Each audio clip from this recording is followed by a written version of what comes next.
The age restrictions and the marriage restrictions and the pregnancy restrictions, obviously that was a big no-no. They had been part of the contracts for many years, I think for as long as stewardesses had been working. With labor movements in the news, Nell McShane Wulfhart joins us to talk about a bit of labor history and her new book, The Great Stewardess Rebellion, How Women Launched a Workplace Revolution at 30,000 Feet. Gay people could be blamed for fascism, they could be blamed for communism, they could be tarred as potential traitors and spies. The journalist James Kirchick is here to discuss his sweeping new book, Secret City, The Hidden History of Gay Washington. Plus, my colleagues Lauren Christensen and Greg Coles will be here to talk about what we've all been reading. This is the Book Review Podcast. It's May 27th. I'm John Williams. Nell McShane Wulfhart is here. Her new book is The Great Stewardess Rebellion, How Women Launched a Workplace Revolution at 30,000 Feet. Nell, thanks for being here. Thanks so much for having me. I'm excited to be here. Well, you're one of those guests whose title and subtitle does a lot of the work for just letting people know the basics of what this is about. But tell me how you came to this subject, what got you interested in it, and when you decided to write a full book about it. Well, I think every journalist has about 10 book ideas bouncing around in their brain for maybe years. And I had a lot of different ideas throughout the years. And I did an interview actually for the New York Times for the travel section with Adam Conover, who was a TV host who at the time had a sort of myth-busting television show. And he'd done an episode on flight attendants. And the episode covered how we think about the golden age of travel. We imagine Don Draper, martinis in first class, these beautiful young stewardesses in gorgeous miniskirts. And Adam started to tell me about how that was true, but the flip side was that the working conditions for those women were terrible. It was maybe the most sexist workplace in America, and how things like they had to stay under a certain weight limit, they couldn't get married, they couldn't get pregnant, they got fired when they turned 32, all sorts of what we would consider today really egregious working conditions. And that's when I was like, oh, this is my book. I found it amazing that you mentioned they couldn't get married and that they would be fired at a certain age, but that those things were actually in the contracts. And at one point, there's one of your characters signs a contract when she's, I think, barely 21, if 21, that says, I will not work past not just the year she turns 32, but the month she turns 32. When did those things start getting put into contracts and actually being codified? The age restrictions and the marriage restrictions and the pregnancy restrictions, obviously that was a big no-no. They had been part of the contracts for many years, I think for as long as stewardesses had been working. Some of them actually ended up being added in the middle of the century, and some of them up through the 60s were still in effect. And so these restrictions were obviously designed to keep the workforce as young as possible, as svelte as possible, and as pliable as possible, because when you're only working somewhere for a few years, you're not that invested in getting better benefits or establishing a pension plan or fighting for your rights. So not to get too far ahead of ourselves, but the arc of the book is also obviously about a labor fight. And so when did those contracts start being challenged? When does that part of the story really kick up in earnest? I would say that the first half of the book is really about the stewardesses knocking down some of those restrictions, fighting the age restriction, fighting the marriage restriction, fighting the pregnancy restriction. And it's about the various ways that they tackled those issues. And some of them were pretty inventive. And then the second half of the book is a little more focused, yes, on the labor movement, on their part in the labor movement, and how they were using their unions to make these changes in the workplace, but also at one point realized that these male-dominated unions were not actually doing their best to represent the women, to represent stewardesses. Spoiler alert, they leave organized labor and go out on their own. You said that some of the things they did were inventive. Can you give an example of that? Well, the big thing was that the ideal stewardess, right? The stewardess idea in the media was this very glamorous, very beautiful, young, slim, usually white woman. And a lot of these, as I said, the restrictions were about keeping the workforce that way. And so when the stewardesses decide to push back on some of these rules, they didn't say, oh, it's not important that a stewardess be conventionally attractive. They didn't say, oh, we want to be able to to gain weight if we have to. They used that image. They sort of flipped it on its head, and they used that image to say, like, okay, I'm 32, but don't I look good? Shouldn't I be able to fulfill the duties of a stewardess? And they sort of forced people to take them as these beautiful women who should be allowed to work, even though they were married or they had kids or they were, God forbid, in their 30s. So the first steps were to play it on the other side's terms, as it were. Exactly. And you tell the story, it's a big story, obviously, and there was a lot of research that went into it. And to tell it, you focus on a couple of main characters. Maybe we can just give people a thumbnail sketch of each of them. The first is a woman named Pat Gibbs. You start the book with her. Why do you start with her?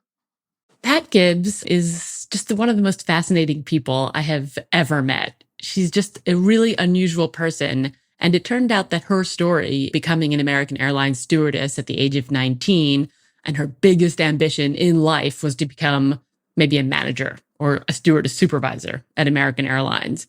And once she starts to experience all the injustices of the workplace and to realize how sexist all the restrictions are, she totally changes. She's transformed into this militant union leader. She spearheads a labor rebellion. She's out there campaigning and picketing, and she just has this incredible personality that's so compelling. And really, her story sort of matched the trajectory of the stewardess's activities over the 15 years or so that I cover in the book. Was her turning militant something that she just came to her on her own because she recognized what was happening, or did she have people who were prompting her to take a look around her? I would say that she was gently coerced into joining the stewardess union.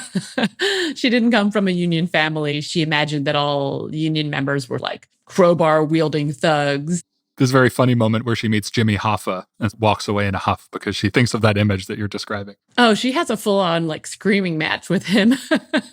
And yeah, she thinks that he's just this total thug and a breaker of rules, and that she never wants to be a Teamster. The Teamsters actually went through a period of time where they were trying to recruit stewardesses and get them to join the Teamsters. And she did tell me in our interviews that years later, when she realized like how unjust the workplace was for women and how difficult it was to get equality, that she would have done anything. She would have done whatever Jimmy Hoffa said, whether that was blowing up a plane or wielding a crowbar, in order to get equal rights for women.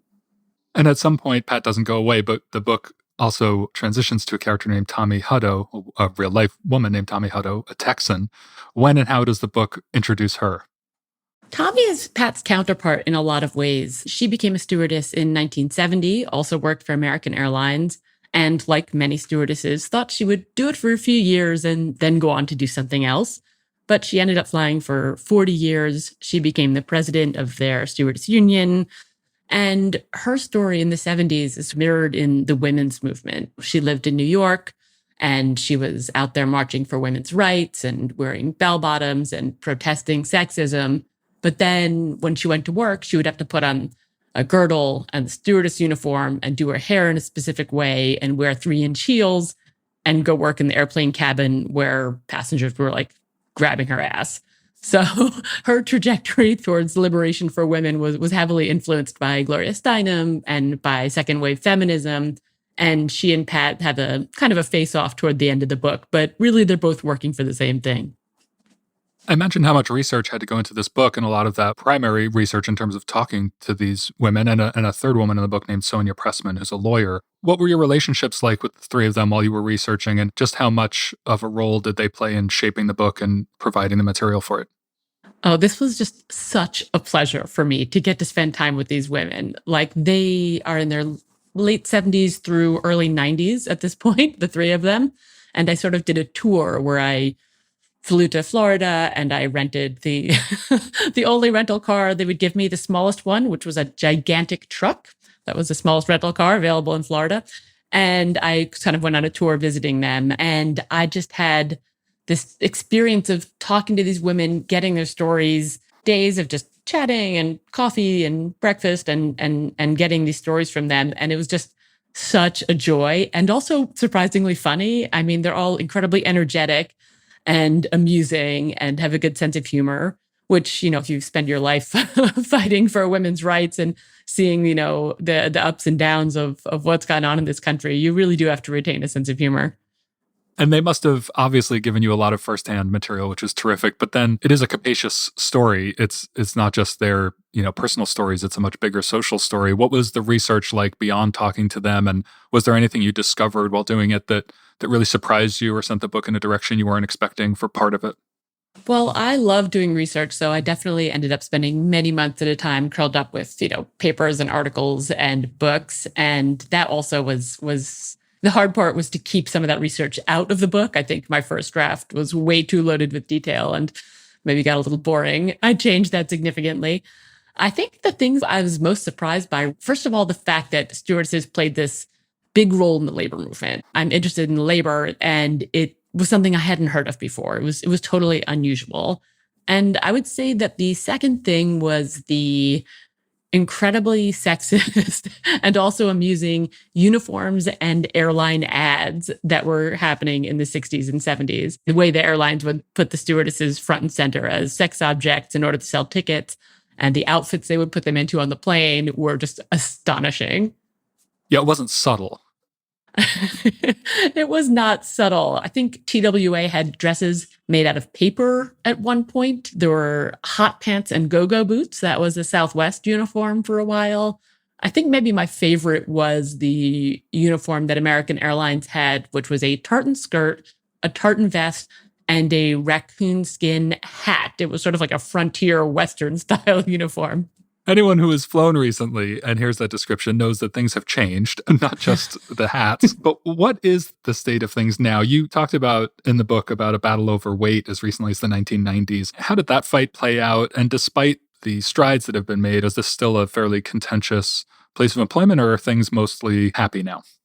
Well, the truth about the weight issues is that those battles are still being fought. In the 60s and 70s, in the period covered by my book, there were very strict weight limits. There were charts that the women had to adhere to, and it was all based on your height. So if you were 5'3", you had to stay under 110 pounds, for example. These were different at all the airlines, but everyone had to stay as small as possible, was the general rule. And that was one of the battles that these stewardesses fought. One of the worst things that I remember hearing about was operations. It was like a room and an area in the airport that each airline has. And there's offices, managers, pilots, the crew come in there. Everyone's moving in and out through operations. And there's a big scale in the middle of the room. And a manager or even a pilot could pull any stewardess onto the scale at any point and weigh her. So this was a tactic to sort of keep the women in line and make sure they were staying as thin as they could. So that battle is still going on. It's been resolved in some ways. A lot of airlines have replaced the weight maximums with performance tests, which I think is a step in the right direction. But there's also a lot of airlines in other countries that have very similar weight programs as the ones that American stewardesses had in the 60s and 70s, very strict weight limits. I suppose there will always be battles to be fought, but do you take this overall as a happy story of labor movement? And you said you had an interest in the subject in general. Larger than just the story you tell in this book, what impact do you want it to have landing when it does, which is now? I think it's a happy story. It's a story of empowerment, really. And the message that came through loud and clear to me as I researched this book and I interviewed all these women who had been through this process was that unions can't win without women and women can't win without unions. So to me, the way the stewardesses played this role in the labor movement is something really significant. And I think there's a through line to what's happening today in the labor movement, and especially with flight attendants. The Association of Flight Attendants, which is headed up by Sarah Nelson, who's the most dynamic leader in the labor movement in the United States right now. They're running a huge union drive at Delta, which has almost 24,000 flight attendants. And there'll be a vote on that probably in the next year or two. And this is like a huge moment for labor. Like if these flight attendants decide to organize and they join the AFA, that will be like a really significant moment in the labor movement. And yeah, it's all about flight attendants. And it's well known that the labor movement in the US is often talked about how many hits it's taken over the years and how the overall trajectory of it is not a particularly happy one. And so maybe there are lessons to be learned from both the past fight and the fight that continues among these stewardesses. Oh, absolutely. And I think right now we're at such an incredible moment in the labor movement. It's just thrilling. Like there've been votes at Amazon, Starbucks are unionizing left and right. REI is talking about unionizing. So many media organizations, including the New Yorker, are unionizing. There's just a huge surge of interest, especially among the younger generations in the labor movement. And it's a moment we haven't experienced in maybe 40 years. So for me, yeah, there are absolutely lessons that the organizers of today can learn from the stewardesses of the 70s. But all in all, it's a really exciting time for the labor movement. Well, this book tells a story from a very particular time, very particular style, and full of lots of colorful details. The book, again, is The Great Stewardess Rebellion, How Women Launched a Workplace Revolution at 30,000 Feet. In the New York Times Book Review, Leslie Bennett calls it a meticulously detailed history and a valuable public service. Nell, thanks for being here. Thank you so much, John. This was really fun.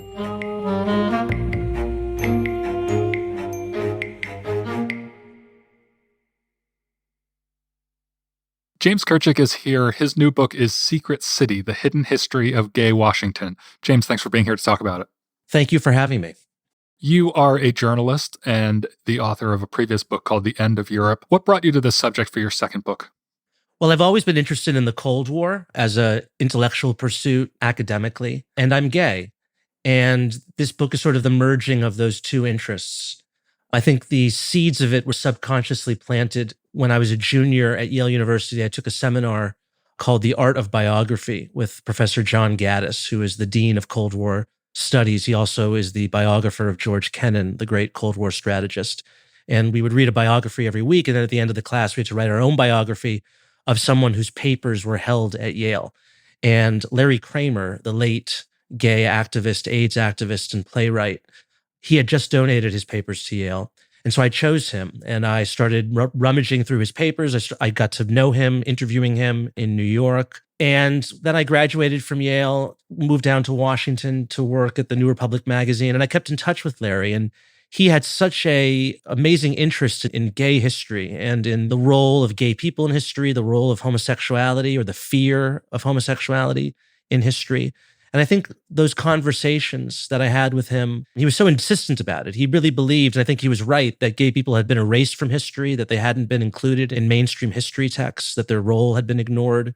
I saw it in my own reading. I read presidential biographies, books about the Cold War, and there would always be sort of a sliver of a homosexual theme or a gay aide in the background, or there was some sort of scandal. And the more I read, the more I thought about it, the more I was living in Washington, it just congealed with me that there really is a great untold story about Washington. And it's this idea of gay Washington and what I call the specter of homosexuality that haunted this city really from World War II until the end of the Cold War.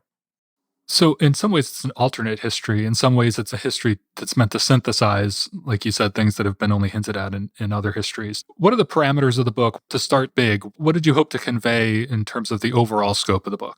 Well, I really wanted to show the interplay between homosexuality and the national security state. People ask me, why did you start the book when you did and why did you end it? And so I start the book during the late New Deal, around the start of America's entry into World War II. And the reason it starts there is because that is really the moment when homosexuality, which has obviously been condemned for thousands of years in Judeo-Christian civilization and certainly in American history as a sin, as immoral, as a mental disorder, that's when it transforms from that, this sort of condition, this medical condition or religious sin, into a national security threat. And the reason that happens is because homosexuality is the most shameful sin that one could commit. It's often goes unwritten. The actual word homosexual doesn't even appear much. It's lots of euphemisms are used to describe it. That's how terrible and unspeakable it is. And because it's so unspeakable and terrible, the belief is that gay people are inherently vulnerable to blackmail. And so suddenly the homosexual goes from being a pitiable sinner into a national security threat. And that starts to happen around World War II. And it really gets more pronounced, this fear, with the start of the Cold War and McCarthyism. And the idea of homosexuality and communism become intertwined. That sort of sexual subversion is then conflated with political subversion. And then the book ends in 1995 with President Bill Clinton lifting the ban on gay people receiving security clearances, which they were prohibited from having on account of their being gay until 1995. And so those are the parameters of the book. You start with Sumner Wells. So to get a little more granular, why do we start with him and tell us a little bit about his story? So Sumner Wells is really the first sort of gay scandal in American politics. He is the Undersecretary of State under President Franklin Roosevelt. He's a very talented diplomat. He was one of the youngest diplomats when he began his career at the State Department. In terms of his seniority, he had a very senior position in his late 20s. He was the real author of the Atlantic Charter. And then he gets involved in a gay scandal. He is importuning train porters on the presidential train in 1941. And word of this gets to his rivals within the administration, Secretary of State Cordell Hull, who's a conservative Southern Democrat from Tennessee, and William Bullitt, who's also a fascinating character, who was the first ambassador to the Soviet Union once FDR recognized the Soviet Union in 1933, and then the ambassador to France. And then the two of them working in cahoots with one another basically spend 2 years trying to convince FDR to fire Wells. And the arguments that they're using, and I went through William Bullitt's papers, which also happened to be at Yale. He was a Yale grad. The arguments that they used to try to persuade FDR was that Wells was blackmailable. It's not just this is a sin, that this is a terrible crime against, nature. It's that he is subject to blackmail. There's no evidence for that. There was no evidence that any foreign adversarial power knew about this, but that's the argument that they used. And FDR really wanted to keep Wells. He wanted to protect him. He had a great sense of loyalty to his friends. He was also, according to his son, Elliot, willing to forgive a man anything as long as he was drunk while he committed the alleged offense, which in Wells's case, he happened to have been drunk. So that's the opening tale. And it becomes a very important event because it is then cited within Washington as a reason to purge gay people from the State Department. This might be hard to parse, but in terms of motivation, when we talk about that blackmailable theory, how much of that was something that the people making the theory believed, and how much of it do you think it was just camouflage for their not wanting homosexuals to be in the government? I think it was both. One of the challenges of writing a book like this is you really have to put yourself, as the writer, as the historian, you have to put yourself in the context of the times. And homosexuality was universally reviled. It was universally condemned by organized religion, by the medical establishment. This was not a left-right issue, okay? Liberals were just as homophobic. That's not a term that existed back then, but they were, by our lights today, they would have just the same sort of prejudicial attitudes towards gay people as people on the right. So you have to understand that. And if this was considered this great crime, and there was a genuine fear that gay people would be more susceptible to blackmail, there were people who made the case against it, actually, and I cite some of them. For instance, Max Lerner, who was a legendary journalist for the New York Post, he goes down to Washington in 1950 amid the real hysteria over gays in government. He does a 12-part series for the New York Post. It's called The Washington Sex Story. He goes around interviewing people. He interviews the chief of the Washington, D.C. police, whose job it is to basically round up and arrest gay men. He is interviewing people in the CIA and the FBI, and he can't find any evidence of gay people actually being blackmailed. And he comes to the conclusion that gay people are no more susceptible to blackmail than, say, a man who's cheating on his wife or has an alcohol problem or a gambling problem or any other sort of problem that would make one unsuitable for government service. So you do find these sorts of rare voices above the cacophony, but they're so rare. And I think that's one of the things we need to understand is that this was a almost universally held belief that gay people were more susceptible to blackmail and then had to be prevented from serving in the government. When we get to Eisenhower in the White House, you write that one of his earliest executive orders was one that prohibited those guilty of quote unquote sexual perversion from holding any job in the federal government. Is that when it was codified in terms of what was later stripped away by Clinton? Yes, 1953. That's Executive Order 104, though, which banned all gay people or anyone who's gay from working in any job in the government, not just holding security clearances, but even, say, a veterinarian at the National Zoo, and also for federal contractors as well. And untold thousands of people lost their jobs. We have no idea or comprehension of how many people didn't even apply for jobs because they knew that they would not be able to serve their country. One of the fascinating things in the book is the interplay in someone individually in terms of what they're doing politically versus what they really believe in the privacy of their own thoughts. Where did Eisenhower fit on that spectrum? Was he pretty militant about this, or did he do it out of expediency? Well, we have a case of One of his closest aides was a man named Arthur Vandenberg Jr., who was the son of the great Republican Senator Arthur Vandenberg from Michigan. Arthur Vandenberg, Art Jr., as he was called, led the Citizens for Eisenhower movement, which was the movement to draft Ike to run for president in 1952. He was a crucial player, and he was going to be in the administration. He was going to hold the job of secretary to the cabinet, which was a senior administrative position. And then J. Edgar Hoover, who's obviously a character who looms large over the first real 3 decades of this book, from the 1930s to the early 1970s, comes into possession of information that Art Jr. is gay. He brings it to Eisenhower, and Eisenhower, without much thought, at least according to the memo that Hoover wrote to his aides memorializing the meeting, basically agreed to firing Art Jr. And they put out a statement that he was in the hospital and he was sick and he couldn't work for health reasons. But he pretty summarily went along with that. Eisenhower is an important example of this because Eisenhower is the last person we think of as being a hardcore ideologue in any way. He was a very measured, moderate person. He was coming into conflict often with Joe McCarthy on the right side of his party. But even he, right, even Dwight Eisenhower, the general, the great Ike, who we all venerate, this was one of the first acts that he did. When we get to the 1980s, this to me is maybe the most complicated part of the book when we get to the Reagan administration, because as you write, it had, I think at some point you write that it had nearly maybe 20% of its 5,000 something political appointees were gay. That's an estimate offered by one senior ranking gay political appointee, yeah. And obviously Nancy Reagan was friendly with and had a lot of staff members who were gay, but also, as obviously, Reagan's legacy in terms of gay rights and the AIDS crisis is one of the darker ones, shall we say, of the last century. So what was it like writing that chapter? What did you learn that surprised you? And how do you square all of those things, or do you? Many people have written about this subject of Reagan and AIDS, and it's something that continues to fascinate. You know, why was he so absent on this issue, particularly when, as we know, he and his wife had close gay friends coming from Hollywood. And I think what I can add, and I think what this book adds, is that I think there was a real fear among Reagan himself, his wife, and their senior aides that Reagan would be perceived as too friendly to gay people, if not maybe even gay himself. And this goes back to his days as an actor. There's an anecdote in his first memoir that he wrote in 1965, where he was ghostwritten, but he collaborated with it when he was running for governor.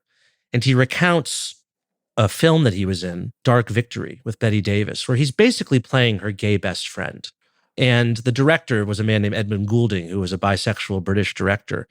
And Reagan sort of indignantly recalls the direction that he received once from Goulding. And the way he described it was that Goulding wanted him to portray this character as the sort of fellow who can sit in the ladies' dressing room and dish with them as they're getting changed, which is a really long euphemism for a gay, because what sort of other man could sit in the ladies' dressing room and dish with them and gossip while they're getting changed? And he's very upset about this. So even the notion of acting, right, as an actor, even the notion of portraying a character who might be perceived as effeminate or gay was a great problem for him.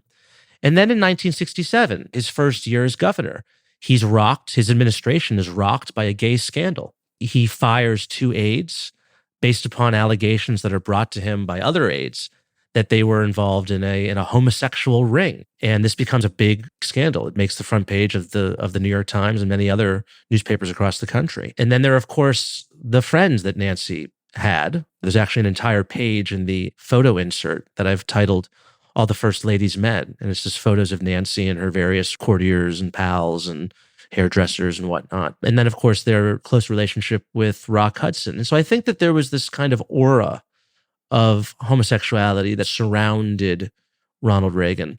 And then one of the book's big scoops is a scandal that I uncovered in 1980 that's never been reported on before, where it was brought to the attention of the Washington Post, Ben Bradley, allegations that Ronald Reagan was being controlled by a cabal of right-wing homosexual advisors. This was brought to the Washington Post by a group of Republican congressmen, actually, more moderate Republican congressmen who didn't want Reagan and the conservatives taking over the party.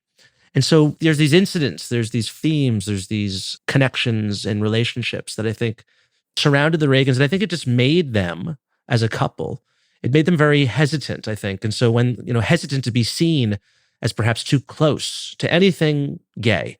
And so when this disease strikes very early in the Reagan administration, and the primary victims are gay men, I think there was just a recoil, a fear that he had this gay scandal in 1967. He comes from Hollywood. We have these gay friends. We have this new political constituency, the evangelical Christian right, which didn't exist really until the late 1970s and helped him win the presidency. And that is very important to the political coalition that he's built as part of the conservative movement. And they're not going to like it if he's seen as being too friendly to gays. You describe it as a recoil. The political recoil of it is explainable in terms of those, as bloodless as it sounds, and it was a tragic situation, but in terms of when you talk about the voting blocks and who supported him and got him into the presidency, but is there any evidence that he internally felt badly about that, or do you think the recoil was also, did he have personal animus that maybe was alongside his Hollywood life and being friendly with certain gay people in his private sphere? There's really no evidence of a special animus towards gay people. Reagan had the prejudices of men of his generation. Let's not forget he was born in, I think, 1918, okay? So he had the sorts of prejudices that the vast majority of men of his generation had. If you look at the speeches he delivered, that he wrote over the course of his many years in politics, gays don't come up, homosexuality doesn't come up. And in fact, there's actually an important episode in his career. I forgot to mention this earlier. In 1978, there was a ballot initiative in the state of California, the Briggs Initiative, that would have barred gay people from teaching in public schools, which is sort of oddly, unfortunately, relevant today with what's going on in Florida and some other states. The Briggs Initiative was pretty much set to win if you look at the polls leading up to it. But Reagan intervened against it, and he did so from a sort of conservative libertarian perspective, that this was going to lead to lawsuits, that it was going to lead to chaos in the classrooms and whatnot, that it was going to, the power of state authorities would increase over those of local communities. So he made a conservative libertarian case against it. And his involvement in that was decisive in defeating the Briggs Initiative. So we actually have an example of him taking the right position, the pro-gay position. And even in 1967, when he fired those aides, he got very angry that the story became public because he did not want the men to be embarrassed. The real scandal in 1967 was that he denied firing the aides at first, and then he admitted it 2 weeks later. And his reason for denying it was because he felt it was wrong, even if he didn't want gay people on his staff, like, frankly, most people. I mean, I don't think there were any openly gay people on any governor's staff in 1967. But the reason why he lied about it publicly was because he didn't want these men and their families to be tarred and to have their private lives dragged through the mud. So it's a mixed record with him. If you look through his diaries that have been published, you don't find anything there. I don't think he personally or his wife had a personally extraordinary animus against gay people. I think it was done for political expedience. It is one of many things in the book where the toll is clear, the tragedy is clear, and the human lives affected. It's a long book, and Reagan is just one part of it. You wrote this very deeply researched long book about this subject, and I wonder what you see as the cost of what this situation was for so many decades over that time, whether it was during the AIDS crisis, whether it was careers ended, whether it was careers never begun, or wasted energy within the government, or is a little bit of all of that.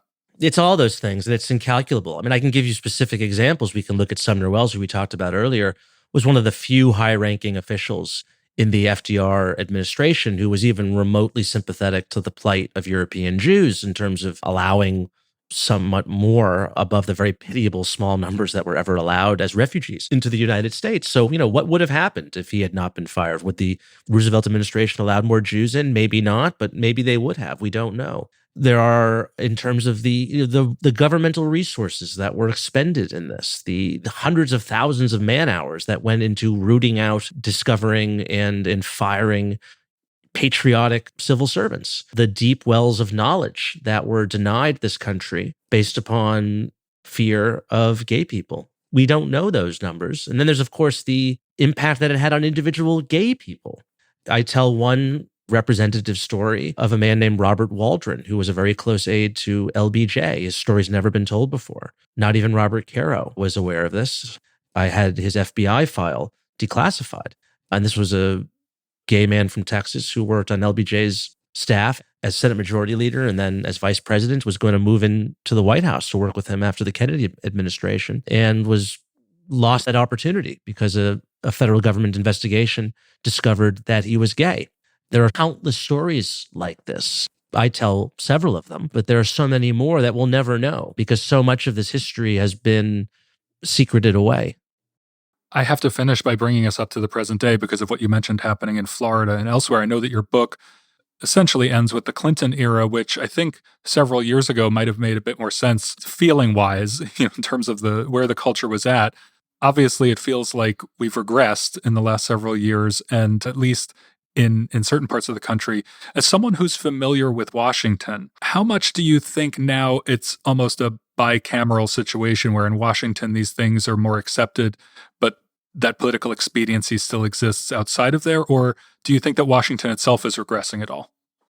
I don't see homosexuality really being an issue in Washington like it used to be. It's not a political weapon. The charge doesn't sting like it used to. In terms of other parts of the country, it's harder for me to say. What I hope my book does show is that when we talk about things and when we open them up to examination and historical inquiry, particularly a subject like homosexuality, it reveals that the fears that we have about people who are different can dissipate. And that when homosexuality was something unspeakable, when it was unsayable, when gay people were in the closet, it was then the subject for all sorts of conspiracies and fears and anxieties.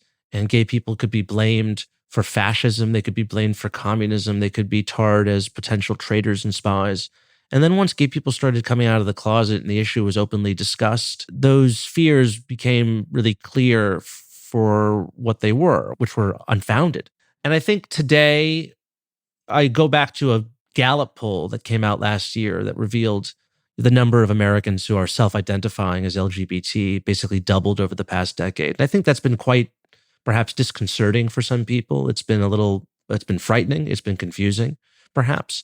And I think what we're seeing is maybe a backlash to that. But I don't see us regressing only because if you look at the polls, something like over 90% of Americans know a gay person. And once you know someone who's gay, then you see that the prejudices really decline. And that's, I think, the major difference between now and the period covered in my book. Well, it's a sweeping history that doesn't take us quite up to the present day, but takes us through a good deal of the 20th century in Washington and uncovers many, many interesting stories that hadn't previously been told or focused on. The book, again, is Secret City, The Hidden History of Gay Washington. James, thanks so much for being here to talk about it. Thank you for having me.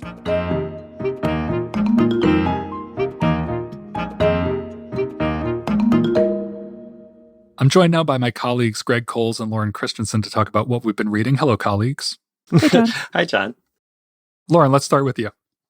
Sure. I am reading, or I finished reading Anne Patchett's Truth and Beauty, her memoir from 2004. I came to it because I was actually at a friend's house and I just was nosily going through her shelves and I saw this and it was something that I'd always wanted to read and never got around to. I've been a huge fan of Anne Patchett since I read Bel Canto, I think in college, and then a couple of times after that because I was so in love with it. And have read some of her other fiction too, but just didn't think of her as a memoirist. And when I read, it just blew me over the head. It was probably 2 sittings that I read it in. I just really couldn't stop. So it's the story of Patchett's friendship with a woman named Lucy Greeley, who was an Irish-American poet and actually author of her own memoir, Autobiography of a Face, it was called, maybe a decade earlier. And Greeley had Ewing's sarcoma, a kind of cancer at 9, which required really extensive chemotherapy and multiple operations that left her without part of her jaw.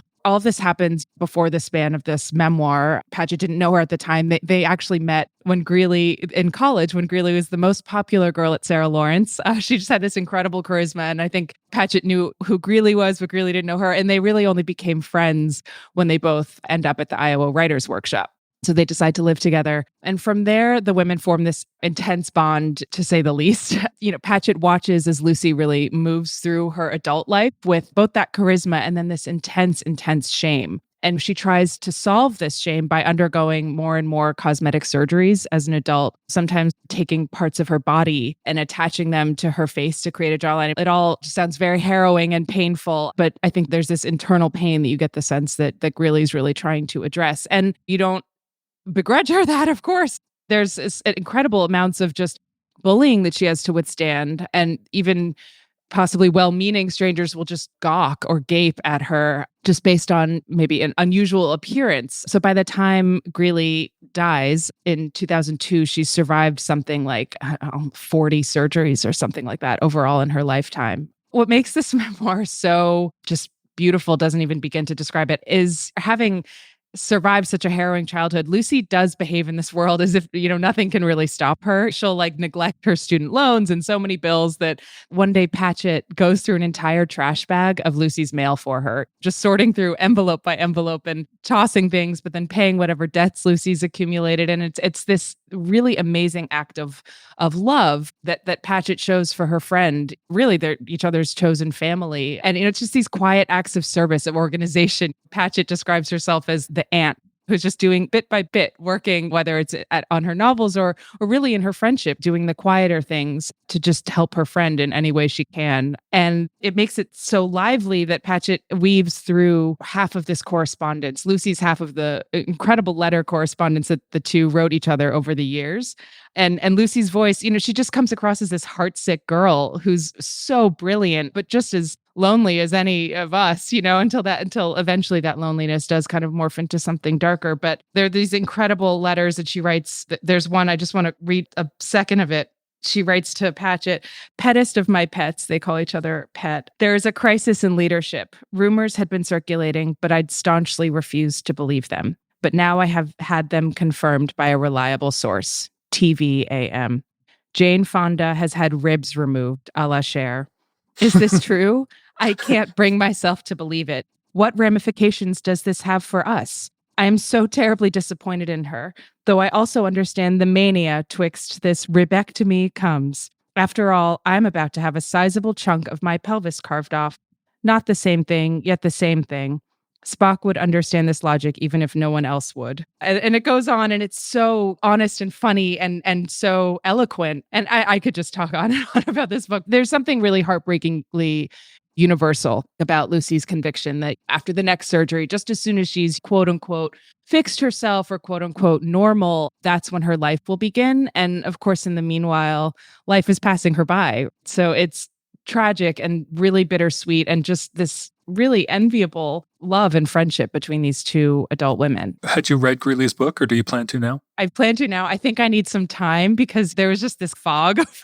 I read it on Saturday, and it was just this kind of fog that I had to get myself out of to think about it. It's tragic, but yeah, I need to work my way up to it. The memoir itself, it sounds like it brought her a certain level of fame. According to this book, she was all over the talk shows and stuff. So it was a real sensation. Have you guys read it? I've not read Autobiography of a Face, but I remember all the hoopla when it came out. I know people who read it and recommended it, and I've never gotten around to it, no. I will say it sounds like this book, and probably also Autobiography of a Face, are an excellent fit for what I am reading right now. I'm finally reading Vivian Gornick's 1987 memoir, Fierce Attachments. Oh, wow. Yeah. Oh, wow is right. I love that book. This is an incredible book. I can't believe it's taken me this long. It's been so recommended to me by so many people over the years, including the Times' critics several years ago named it as the top memoir of the last 50 years. And I've read some Gornick here and there, but I don't think I've ever read a whole book of hers before. This is very much a mother-daughter memoir. It centers on her really quite fraught relationship with her mother. She describes it as a love-hate relationship. It's really a loving relationship. They are so inextricably bound together, but it's a very complicated relationship, partly because her mother limited her life on purpose for the sake of family, and Gornick has refused to do that.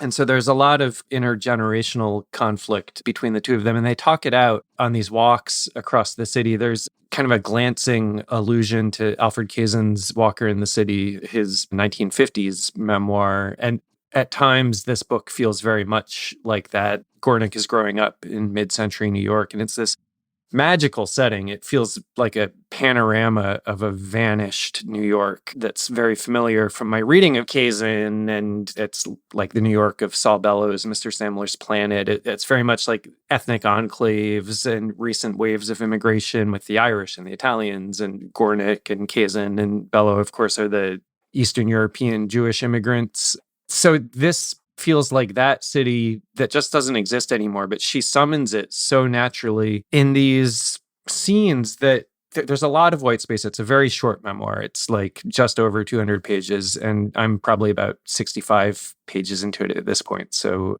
not quite halfway through. And it moves at the speed of thought and the shape of thought. It like swerves and darts and lingers and circles back again and intercuts these scenes of her walking the city with her mother with her memories of growing up in the Bronx in this apartment building that was mostly a Jewish immigrant apartment building with some exceptions, and talking about the relationships that mattered to her in that building. And she's contrasting the life of the family. She has a father and a brother. The father dies when she's 13, and they are essentially invisible in this book. She hardly mentions them. However central the father was to her mother's life, he seems not at all central to Vivian Gornick's life, and which is not uncomplicated for me as a father and a husband.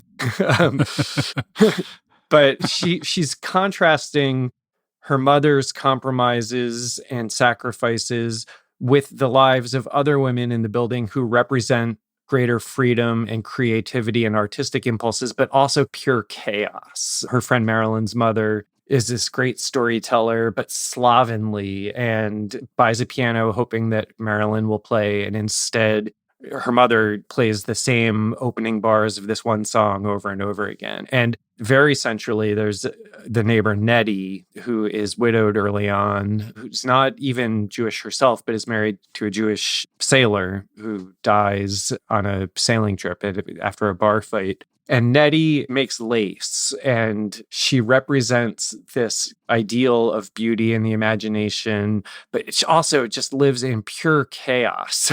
And so Vivian Gornick, as a child, is drawing these role models from the building that she lives in. And the mom doesn't quite approve, but the mom also had ambitions and real native ability that she squashed for the sake of family. And so she's constantly in judgment of Vivian Gornick's life choices. This book is just incredible. I will surely abandon all of my obligations today to finish reading it. It moves very quickly. So that's what I'm in the middle of. John? Well, I'm a huge Vivian Gornick fan. And I was going to say, after Lauren finished, that the critics actually in that list of the 50 best memoirs since 1969, they also included Lucy Grilly's book. So for those two recommendations and 48 others, people can go back and track that down online again. I read a memoir of sorts, too. I recently spoke to John Waters on the podcast about his first novel, which just came out, called Liar Mouth. And as part of preparing for that interview, I read his book, Role Models, which came out a few years ago and is a series of essays about, well, people who he admires. And there are two things I wanted to talk about in particular. The first is the opening essay, which I think is maybe my favorite, is about Johnny Mathis. And for listeners of a certain age, Johnny Mathis is an Tell old... me. Yeah. For Lauren. Sorry. Quick Johnny Mathis primer. Johnny Mathis is a very old school singer who was probably in the peak of his popularity when I was in diapers. And my mother was a big fan of his. We had several of his LPs. Am I being unfair if I put him in the same breath as like Pat Boone? I don't think you're being unfair. I think that it's not the same music at all, but I sort of think of him alongside Barry Manilow and Anne Murray, other singers of that generation who my mom listened to when I was growing up. So that's all sort of personal. But he's a very smooth guy, still alive at 86. But his big hit was a song called Chances Are. He had several big hits, but that's the one that I think will be the lead in his obituaries. This really isn't about Johnny Mathis. It sort of is. It's about John Waters meeting Johnny Mathis, which is, for those who know both characters, an incredible thing to picture. And what's better is that Waters set up the meeting because he found out that they were represented by the same talent agency. And so he had his person call Mathis's person. And he got this meeting where he went to Mathis's beautiful home in California and sat down with him. And he says at one point that Mathis had an aide sitting with him, or a lawyer or a handler or somebody. And Waters says, I could tell he had looked me up because he had a look on his face like, how's this going to go? But it was very polite and mutually respecting. And Waters has great admiration for Mathis's career. It's a real meeting of two different worlds that I found charming. And Waters is a great conversational writer. He tells stories as if you're sitting by his side. And I love that piece. And then, of course, as a books person, and this is a books podcast, there's an essay about a handful of his favorite books. It was great because he tears through them pretty quickly, but gives nice synopses of them, tells us why he likes them. And he reminded me of Christina Stead's The Man Who Loved Children, which I've been meaning to read for about, I think, 25 years now. So I've put that at the top of the pile. And he also writes about Ivy Compton Burnett, a very prolific and not quite as in fashion anymore British writer whose books now I'm going to finally seek out because of the way he described them. It made them sound really great. Now I'm just waiting for the John Waters meets Vivian Gornick segment. I think that could be fun. I'm waiting for him to make an Ivy Compton Burnett movie. Yeah, those are two tastes that probably don't go together, but maybe. With a soundtrack by Johnny Mathis. Let's go over what we read again. I read Truth and Beauty by Ann Patchett. I'm reading Fierce Attachments by Vivian Gornick. And I'm reading Role Models by John Waters. Remember, there's more at nytimes.com/books. And you can always write to us at books@nytimes.com. The Book Review Podcast is produced by the great Pedro Rosado from Headstepper Media. Thanks for listening. For the New York Times, I'm John Williams.